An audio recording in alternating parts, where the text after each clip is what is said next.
Sir விஜயோட இணைவீங்களா அரசியல்ல? இல்ல, நான் அவரோட ஏற்கனவே பேசியிருக்கேன். பேச்சுவார்த்தை எல்லாம் நடந்துருக்கு. பேசுறதெல்லாம் சொல்ல முடியுமா வழிய?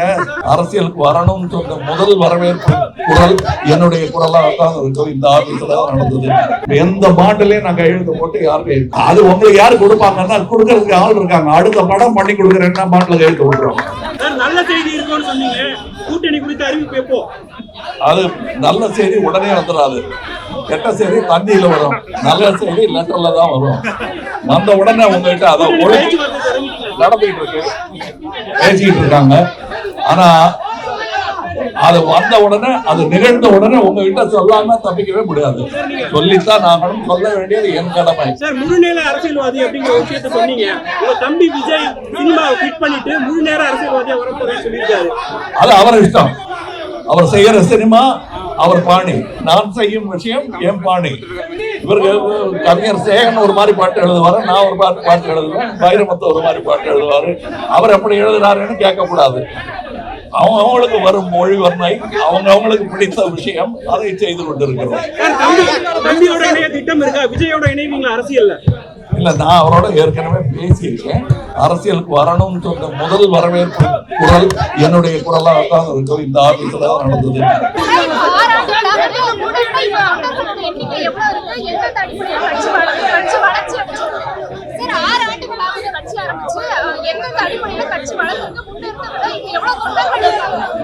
இல்ல, கட்சியின் வளர்ச்சி இப்ப நான் சொன்னேன் தெரியுமா, கோயம்புத்தூர்ல தோத்துட்டீங்களே அப்படிங்கும் போது அந்த எண்ணிக்கை நீங்க கொடுக்குற கணக்கு நான் பார்த்த கணக்கெல்லாம் பார்க்கும்போது 1728 ஏதோ ஒரு எண்ணிக்கை வருதுங்க.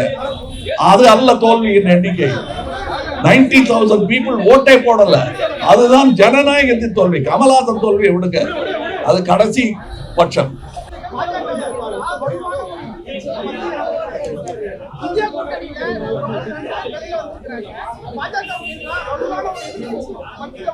இல்ல, எல்லாரும் நீங்க வந்து ஒரு கட்சியின் பெயரை சொல்லி அவர்களுக்கு எதிராக, பாஜகவுக்கு எதிராகிறாங்க. மக்களுக்கு எதிராக நடந்து கொண்டிருக்கும் விஷயங்களுக்கெல்லாம் குரல் கொடுக்க வேண்டிய நீங்கள் அது ஒரு கட்சி தான் பண்ண முடியுமா? அது எல்லா கட்சியும் சேர்ந்து அதான் மக்களுக்கு இவ்வளவு விரோதமான செயல்கள் செய்ய முடியும். No, you cannot take anything directly. I will tell you directly. No, I haven't. Sir, have you initial talks initiate பண்ணிருக்கீங்களா? பேச்சுவார்த்தை எல்லாம் நடந்துருக்கு. பேசுறதெல்லாம் சொல்ல முடியுமா வழிய? சொல்லக்கூடாது. இது என்ன பார்லிமெண்டா?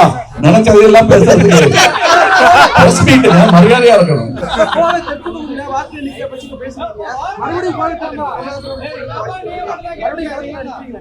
அது நம்ம அலையன்ஸ் பேசும்போது எல்லாரோடையும் கலந்து ஆலோசித்து விட்டு சொல்ல வேண்டிய பதில். நான் மட்டும் தனியா சொல்ல முடியாது. அதுவும் நான் கண்டிப்பா சொல்றேன். உங்களுக்கு டார்ச் லைட் இப்ப எங்களுக்கு கிடைத்திருப்பது நன்றி சொல்றேன். ஒரு பக்கம் எலெக்ஷன் கமிஷனை திட்டுறாங்க, எல்லாரும் இந்த மாதிரி பண்றாங்க, அடிக்கிறாங்க பெயர்கள் எல்லாம். இன்னொரு பக்கம் எங்களை மதித்து ஒரு சின்ன கட்சிங்கிறத கூட பெரிதுபடுத்தாமல் அவர்கள் எங்களுக்கு டார்ச் லைட் சின்னம் வேணும் போது நேர்மை மனதில் கொண்டு எங்களுக்கு அவர்கள் அதை கொடுத்திருக்கிறார்கள் என்பது நல்லவர்கள் எல்லா இடத்திலும் இருக்கிறார்கள் என்பதற்கான சான்றாக இருக்கிறது.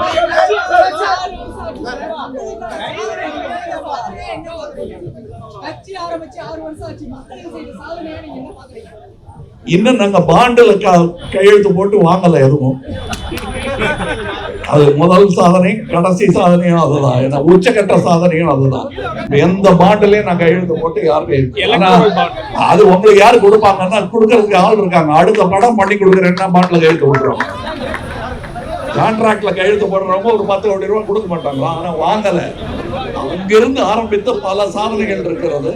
அதை இப்ப சொல்ல வேண்டியதில்லை, நேரம் வரும்போது இல்ல. இன்னொன்னு, நீங்க வந்து என்ன கேட்டு தெரிஞ்சுக்கிறத விட நீங்க எனக்கு சொல்லணும். கிராம சபைங்கிறத வந்து நான் கண்டுபிடிக்கல. அது ஏற்கனவே இருந்தது, காந்தியார் சொன்னது. ராஜீவ் அவர்கள் அதை வந்து வலியுறுத்தி கொண்டு வரணும்னு சொல்லி கொண்டு வந்தது. 25 வருஷம் தூசி படித்து இருந்த விஷயத்தை தூசி தட்டி கொண்டு மக்களுக்கு எடுத்து முன்வைத்தது மக்கள் நீதி மையம் தான். இதுக்கு அடுத்த கட்டமாக அர்பன் ஏரியா சபைகளையும் நடத்த திட்டமிட்டிருக்கிறது. அதுக்கு எலெக்ஷனுக்கு சம்பந்தமே இல்லைங்க, தொடர்ந்து நடத்த வேண்டிய விஷயம். சார் நீங்க சார்